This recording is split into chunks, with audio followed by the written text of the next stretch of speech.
오늘 우리가 다 함께 나눌 말씀은 로마서 15장 1절과 13절 말씀입니다. 다 함께 본문을 합독하시겠습니다. 믿음이 강한 우리는 마땅히 믿음이 약한 자의 약점을 담당하고 자기를 기쁘게 하지 아니할 것이라. 소망의 하나님이 모든 기쁨과 평강을 믿음 안에서 너희에게 충만하게 하사 성령의 능력으로 소망이 넘치게 하시기를 원하노라. 아멘. 예수님께서 잡히시기 전 6월절 저녁, 예수님과 제자들은 어느 다락방에 모여 저녁 식사를 하고 있었습니다. 그때 예수님께서는 자리에서 일어나 겉옷을 벗고 수건을 가져다가 허리에 두르시고 대야에 물을 떠서 제자들의 발을 씻으시고 그 두르신 수건으로 제자들의 발을 닦으셨습니다. 지금 우리가 생각하기에도 다른 사람의 발을 씻는 것은 낮은 사람이 높은 사람에 대하여 행해야 하는 일로 여겨지고 예수님께서는 제자들의 선생님이셨습니다.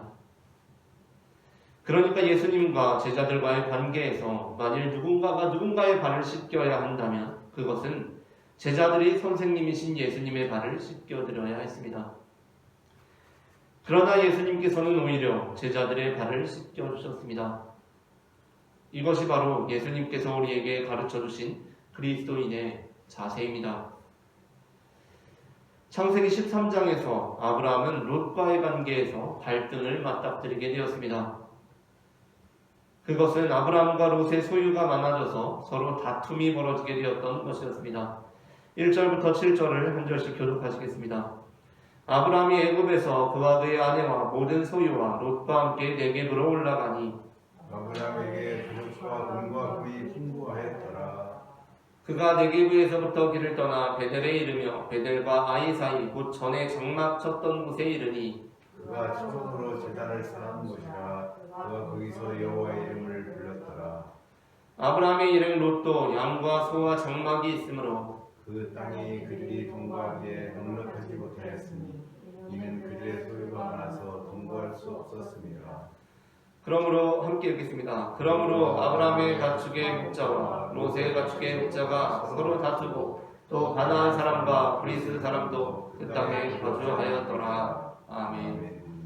원래 아브라함과 롯은 친척 관계로 서로 함께 동거하면서 지내고 있었습니다. 그런데 참 아이러니한 것이 재산이 적을 때는 다툼이 없다가 오히려 재산이 많아지자 다툼이 생깁니다.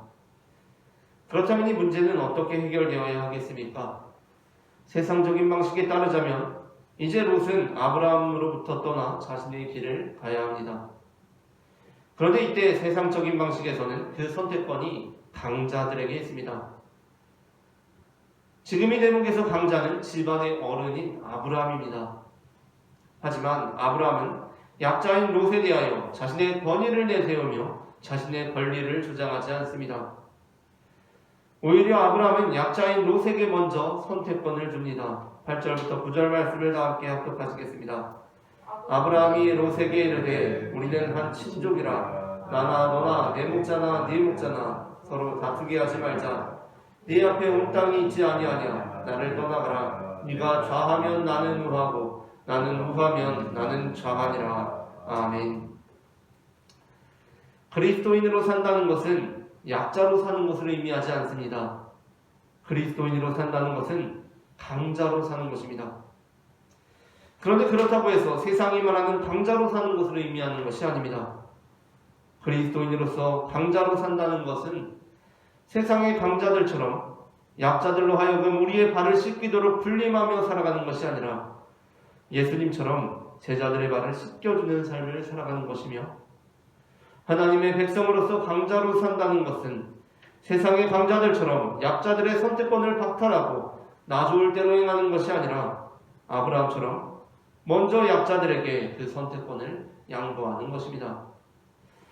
오늘 우리는 믿음이 강한 우리라는 제목의 설교를 나눕니다. 설교를 제가 선창하면 흡창하면서 두 번 읽겠습니다. 믿음이 강한 우리, 믿음이 강한 우리, 믿음이 강한 우리. 믿음이 강한 우리. 전해지는 말씀을 통하여서 믿음이 강한 사람들은 어떠한 사람들인지 알게 되고 우리가 바로 그러한 믿음이 강한 사람들이 되어서 세상의 소금과 빛된 사명을 감당하는 하나님의 자녀가 되기를 소망합니다. 그렇다면 믿음이 강한 사람들은 어떠한 사람들입니까? 첫째 함께 읽겠습니다. 첫째, 믿음이 약한 자의 약점을 담당하는 사람들입니다.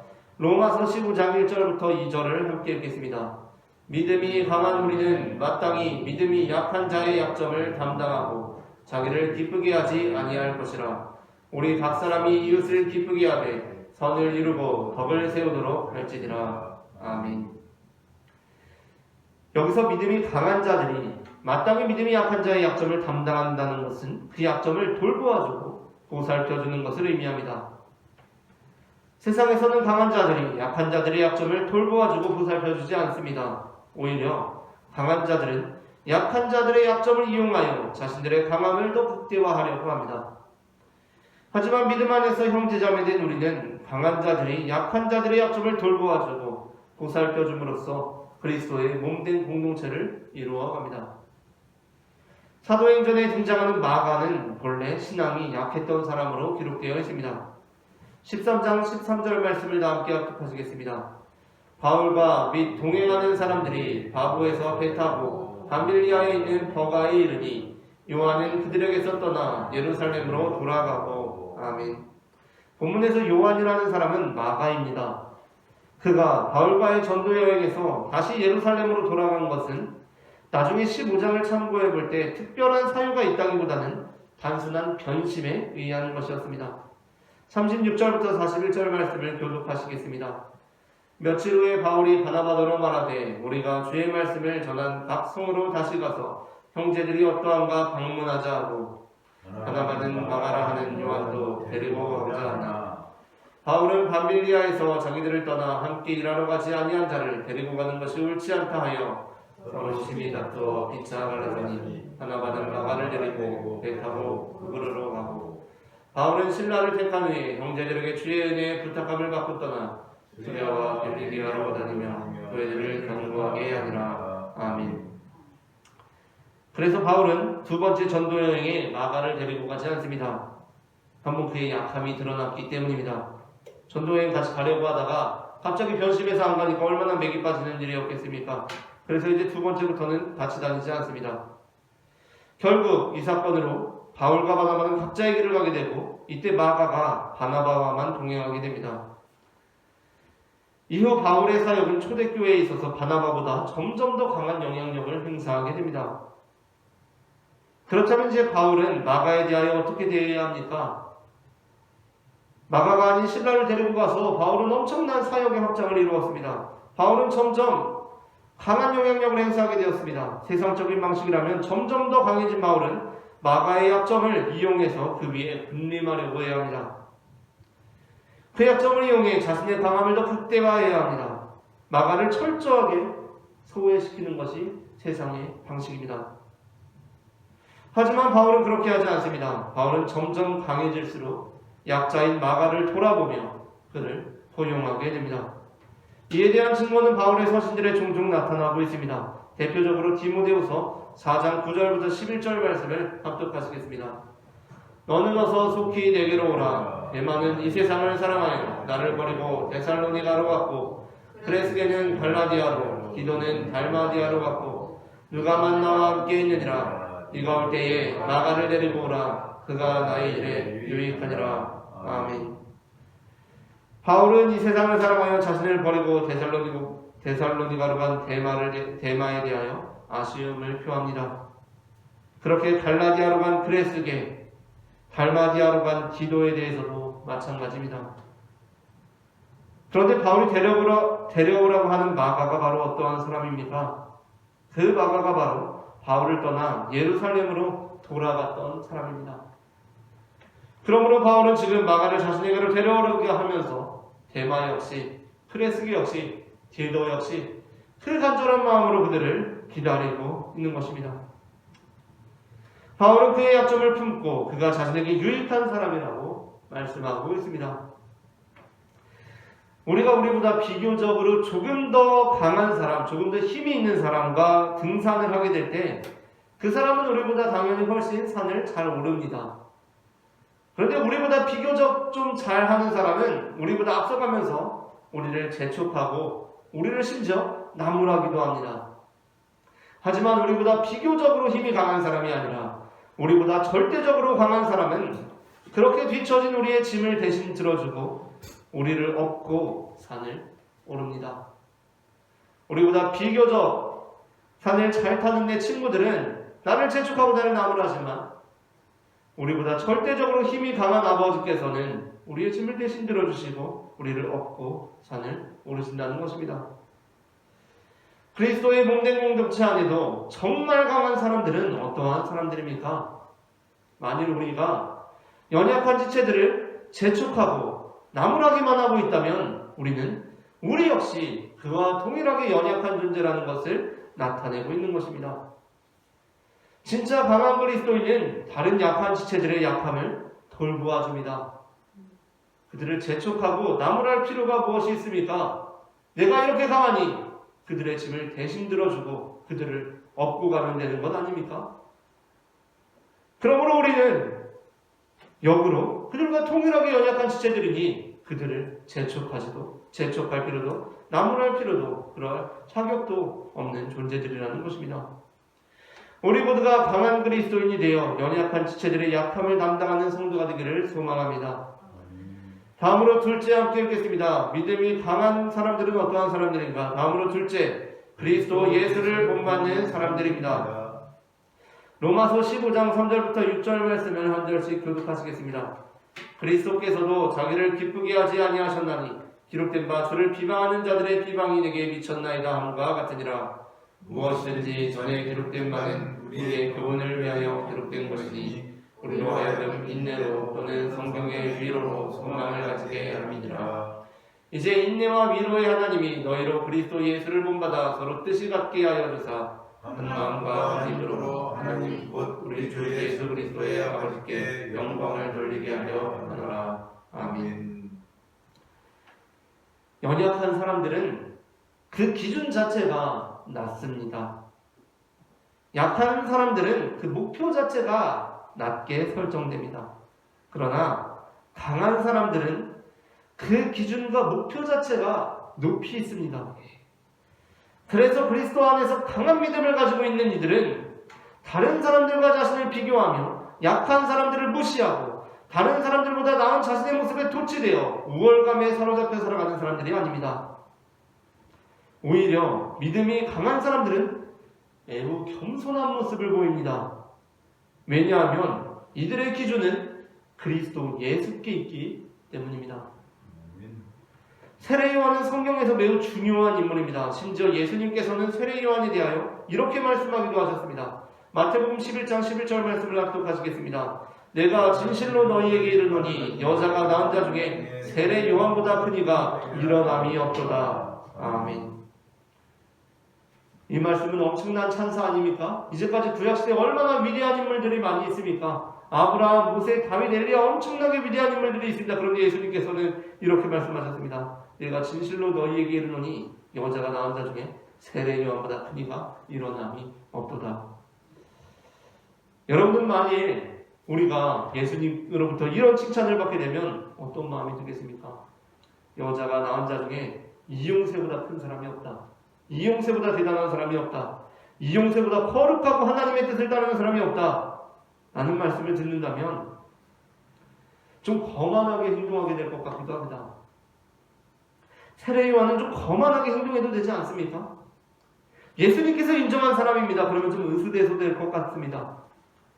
만일 세례 요한의 신앙의 기준이 보통 사람들에 있었다면 그는 충분히 그렇게 했을 것입니다. 아, 내가 모세보다 낫지. 내가 다윗보다 낫지. 예수님께서 나를 인정하셨는데 내가 누구보다 낫지. 라고 다른 사람들에게 그 기준이 있었다면 그는 그렇게 행동했을 것입니다. 하지만 그는 거만하게 행동하지 않았습니다. 왜냐하면 그의 삶의 기준이 그리스도 예수였기 때문이었습니다. 요한복음 1장 19절부터 28절 말씀을 한 절씩 교독하시겠습니다.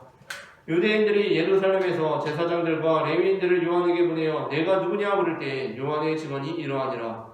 요한이 드러내어 말하고 숨기지 아니하니 드러내어 하는 말이 나는 그리스도가 아니라 하는데 또 묻되 그러면 누구냐? 네가 엘리야냐? 이르되 나는 아니라. 또 묻되 네가 그 선지자냐? 대답하되 아니라. 또 말하되 누구냐 우리를 보낸 이들에게 대답하게 하라. 너는 내게 대하여 무엇이라 하느냐. 이르되 나는 선지자 이사야의 말과 같이 주의 길을 곧게 하라고 광야에서 외치는 자의 소리로라 하니라. 그들은 바리새인들이 보낸 자라. 또 물어 이르되 네가 만일 그리스도도 아니요 엘리야도 아니요 그 선지자도 아닐진데 어찌하여 세례를 베푸느냐. 요한이 대답하되 나는 물로 세례를 베풀거니와 너희 가운데 너희가 알지 못하는 한 사람이 있었으니 곧 내 뒤에 오시는 그이라. 나는 그의 신발끈을 풀기도 감당하지 못하겠노라 하더라. 이 일은 요한이 세례를 베풀던 것 요단강 건너편 베다니에서 일어난 일이더라. 아멘. 요한은 자신의 모습을 그리스도에 비추어서 봅니다.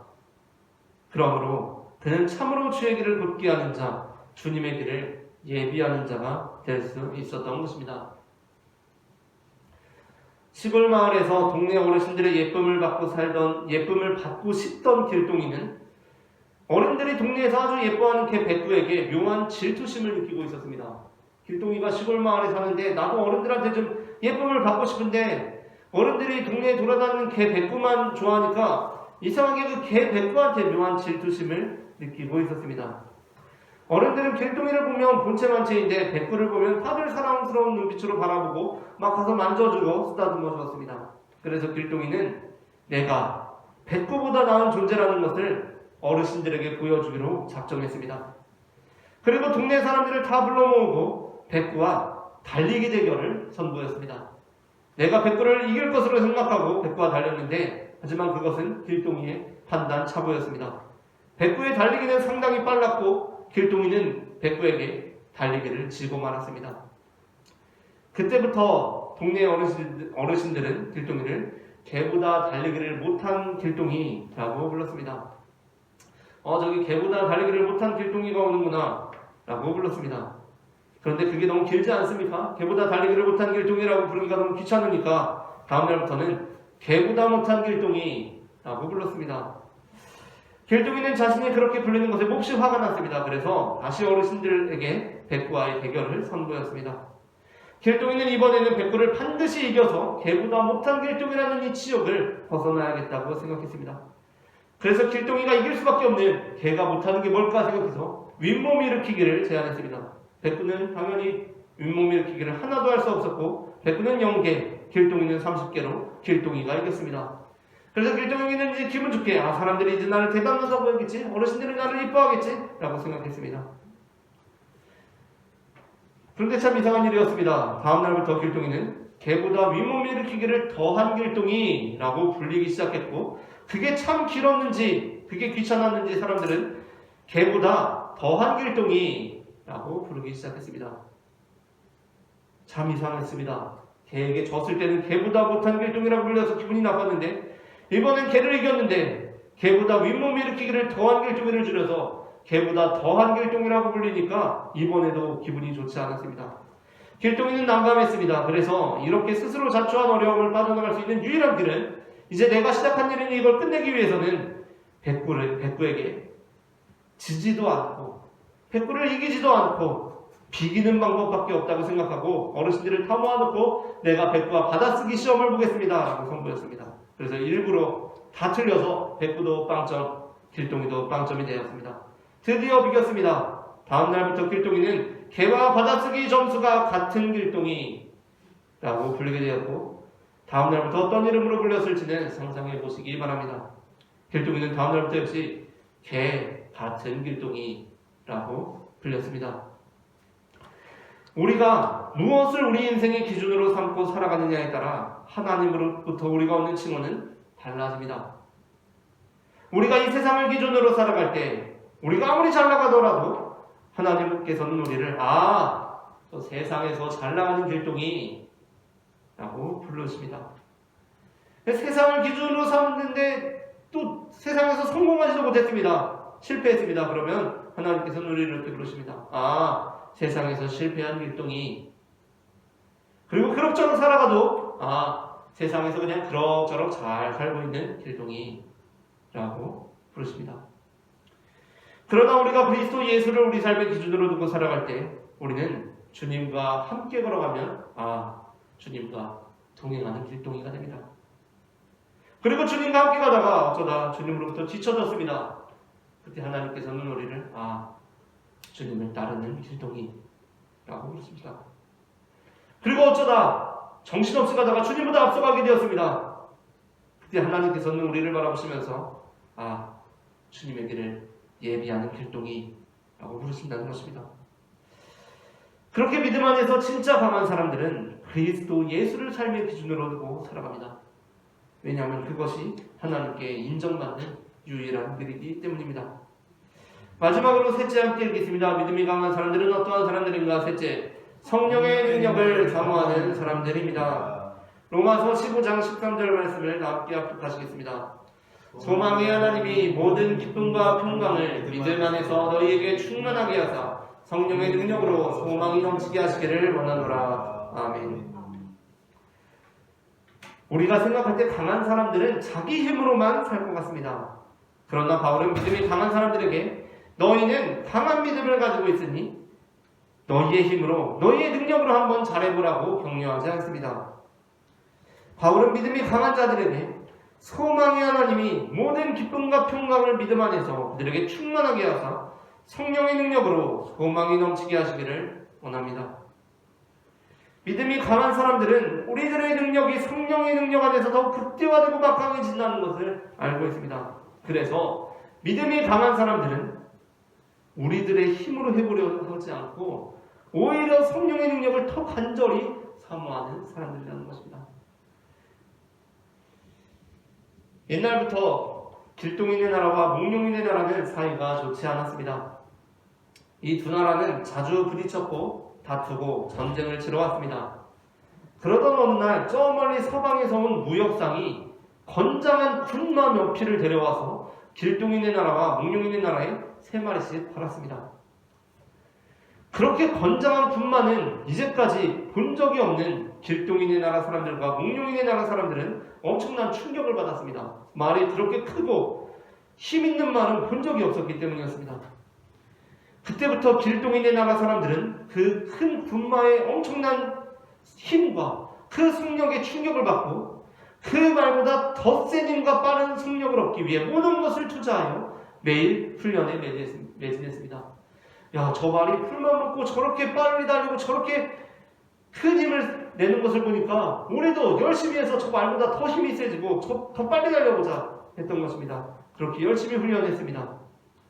하지만 한 달 뒤 길동인의 나라는 몽룡인의 나라에 의해 처참하게 멸망을 당하고 말았습니다.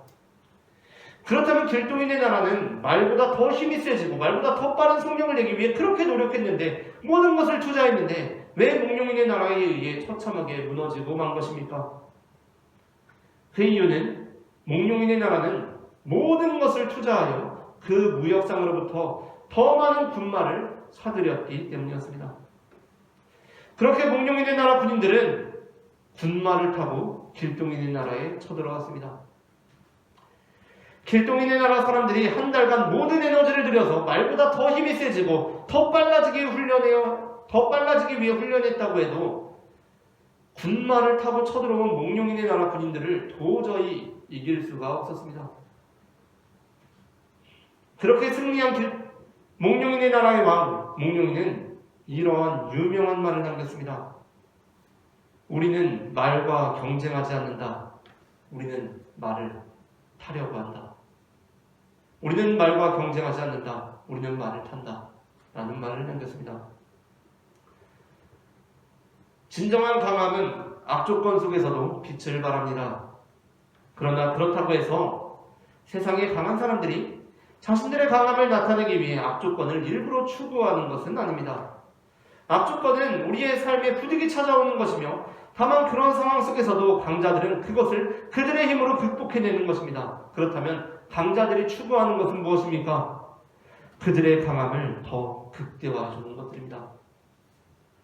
수영 선수들은 더 좋은 기록을 내기 위해서 수영복, 심지어 물안경, 그것들의 세세한 것 하나하나까지 다 신경을 씁니다. 그들은 물의 저항을 많이 받는 수영복을 입고서도 대회에 악조건을 극복하고 대회에 참가해서 그 겨룰 생각이 전혀 없다는 것입니다. 그들이 추구하는 것은 오로지 최적의 조건과 자신들의 강함을 극대화시켜줄 그 무엇을 찾는다는 것입니다. 그리스도인들의 강함 역시 마찬가지입니다. 어떤 사람들은 강한 그리스도인들은 뭔가 여유가 있어 보일 것이라고 예상합니다. 그래서 내가 강한 그리스도인처럼 보이기 위해서 뭔가 나는 좀 여유가 있고 좀 뭐를 해도 좀 이렇게 여유가 있는 것처럼 행동하려고 합니다. 그러나 사실은 정반대라는 것입니다. 강한 그리스도인들은 더 간절합니다. 이들은 오로지 성령의 능력 안에서 그들의 강함이 극대화되는 것을 알고 있기에 성령님의 도우심을 입는 것에 누구보다 간절합니다. 그러므로 우리가 믿음이 강한 그리스도인이 된다는 것은 내 힘을 믿고 내 능력을 믿고 여유를 부리고 있는 것을 의미하는 것이 아닙니다.